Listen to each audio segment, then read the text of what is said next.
সামাজিক যোগাযোগ মাধ্যমে একে অপরের বিরুদ্ধে পাল্টাপাল্টি অভিযোগ গণ অধিকার পরিষদের সাধারণ সম্পাদক রাশেদ খান আর জাতীয় নাগরিক পার্টির উত্তরাঞ্চলের মুখ্য সংগঠক সার্জিস আলমের। আর এ নিয়ে নিয়মিত খবরের শিরোনাম পর্যন্ত হচ্ছে। এই বিতর্কের কেন্দ্রে আছে গাজী সালাউদ্দিন তানভীর। কয়েকদিন আগেও তিনি এনসিপির গুরুত্বপূর্ণ পদে ছিলেন। গাজী সালাউদ্দিন তানভীর হলেন সেই ব্যক্তি যার বিরুদ্ধে ডিসি নিয়োগে প্রভাব খাটানোর অভিযোগ আছে অন্য ব্যবসায়িক দুর্নীতির কেলেঙ্কারিও।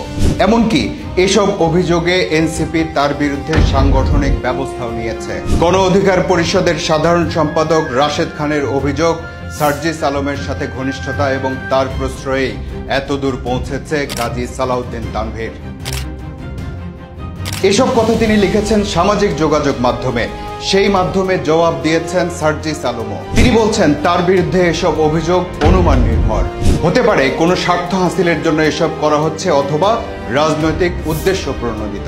এমনকি তিনি চ্যালেঞ্জ দিয়ে বলছেন তার বিরুদ্ধে আনা অভিযোগ প্রমাণ করতে পারলে তিনি রাজনীতি ছেড়ে দেবেন, না পারলে যিনি অভিযোগ এনেছেন তাকে রাজনীতি ছাড়তে হবে।